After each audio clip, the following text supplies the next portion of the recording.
Hi everybody, I'm Lisa Young Sutton and welcome to my channel. In today's video, I'm going to share with you how I have been using the Grand Jeu Lenormand cards to assist me with shadow work while learning this new card system at the same time.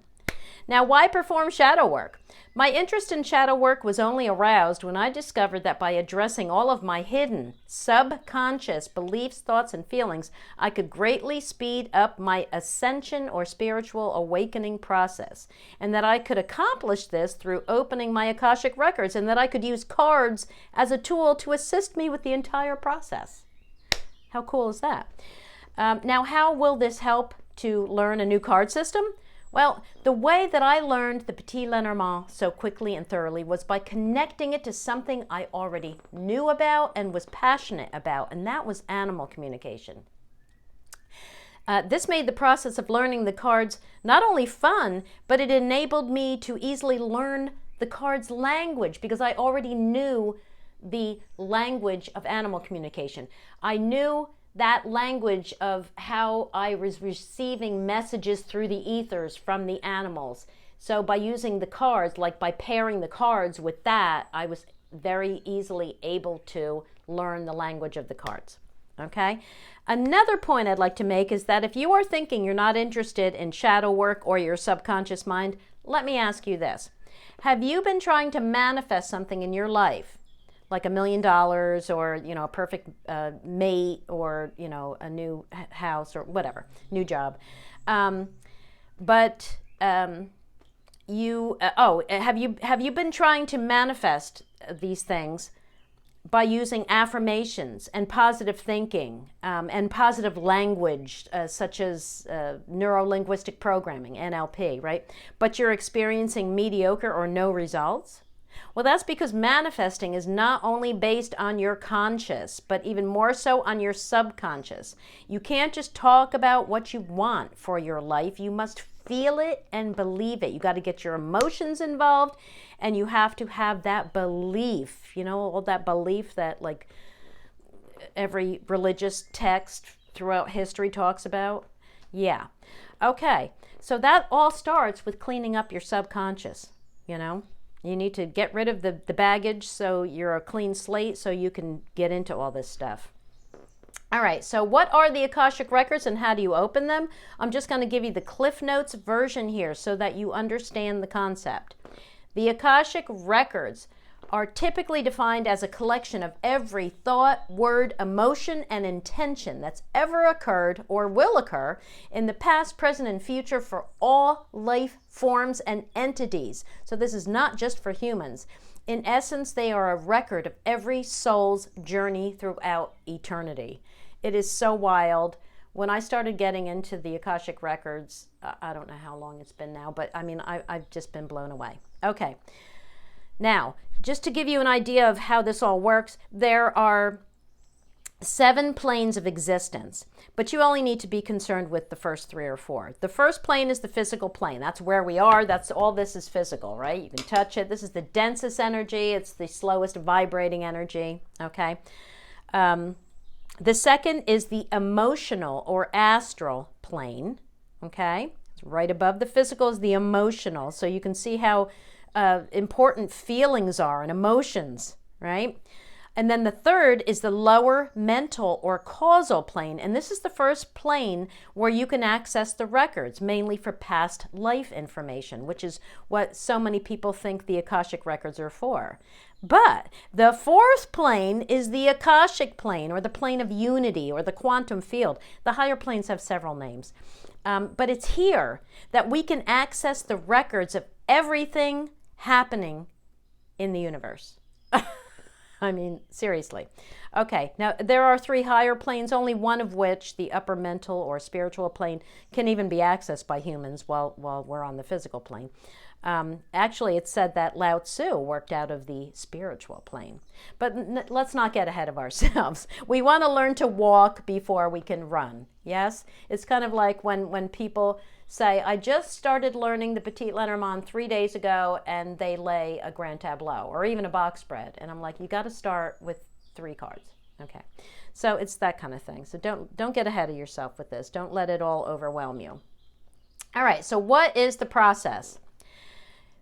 First, number one, you decide what you want to know. You can choose a question simply based on how you feel at the moment or what's weighing most heavily on your mind. For example, if you are struggling with depression, you can ask, what is the source of my depression? Or is my depression a symptom of a deeper issue?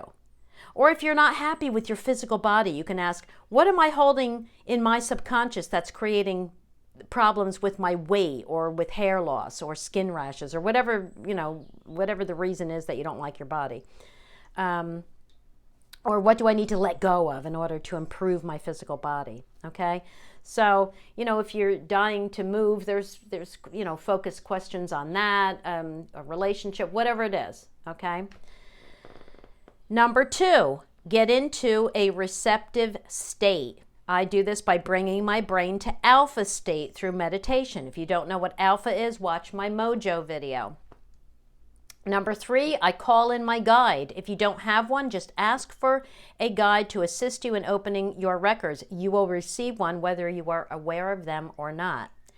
Number four, recite an opening prayer 3 times. I use Linda Howe's prayer, which I will link in the description box below the video. Her opening and closing prayers. Okay, yes, she offers them free online. Okay, number 5, I ask my question, and in this case, I ask that the answer to my question be given to me in a single Grand Jeu card. I've just been using singles for this while I learn the system, which I then draw, right? Number 6, when you're finished, you give thanks to the guide and the process and repeat the closing prayer 3 times. Okay, so that's, Akashic Records 101, basically. All right, now, for this video, the question I asked was, what is the first step to take in one's personal ascension process? Okay, and I drew the 5 of Spades. And let me just tell you, this is the Grand Jeu Lenormand. I had it upside down, but it's also called the Astro-Mythological. Okay, all right, so let's focus on the 5 of Spades now. All right. Let me just go through all of the elements of this card. The large image. And by the way, when you are starting to use these cards, you don't need to know what any of this other stuff is. You really only need to know what the pictures are, the scenes, rather. You need to know what the large image and the 2 small images are, okay? And that will get you started. All right, so the large image here. This is a warning against laziness, complacency, and indifference. If you have a tendency to rest on your laurels, this will prevent you from ascending, right? Resting on your laurels is to stop putting in effort, right? To stop advancing, like you're just satisfied where you are. So this is a warning against that. Now this is Chiron, okay? If you're wondering who this beast is here, right? This dead beast, right? This is Chiron. He was the foster son of Apollo, and he was the wisest and justest of all the centaurs. So seeing him dead here is basically a loss for humanity, right? When you first look at this card, if you think, oh, there's a dead monster, that must be a good thing. Well, no, not really. So this is my snooze and you lose card. As I said, it pertains to resting on your laurels. Now, for this question, it suggests that complacency will prevent your ascension in this lifetime. But don't feel too badly for Chiron here, because there's really no death, right? And the story tells us that he evolves into Sagittarius, where he continues to evolve and pass on his wisdom throughout the upper planes, or maybe I should say from the upper planes. Okay, now the small images, what I did here, because I'm only using 1 card, is I combined them for their wisdom, for the wisdom they are imparting as it pertains to my question, right? So the message I got from these 2 is, if you continue to be blind, you will miss your opportunity to ascend. It's time to stabilize and balance ego and soul, or human and divine. And the first step is to learn to act with equanimity. All right, now the flowers tell us to add value to our lives through creativity and creative endeavors, such as the divinatory or healing arts. Perfect. You can see how this all connects beautifully to the subject I am asking about. Now, the constellation says that this process has the ability to change the future. I took note of the fact that it didn't say it could change my future, but the future. Now, know that when you start to raise your vibration, you become more powerful than those with low vibrations. So that means a single person with a high vibration is more powerful than thousands with a low vibration, right? So this gives us the power to alter the evolution of the planet, which is why it says that this can change the future, not your personal future.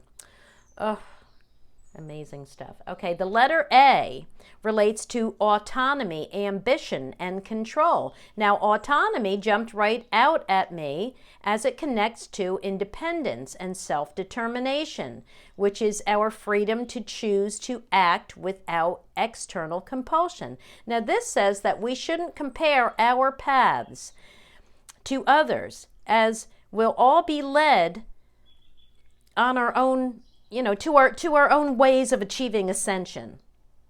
Let me put it that way. We all have our own path to follow, so don't compare your path or your, what you're being told to do to anyone else's. It's an individual process.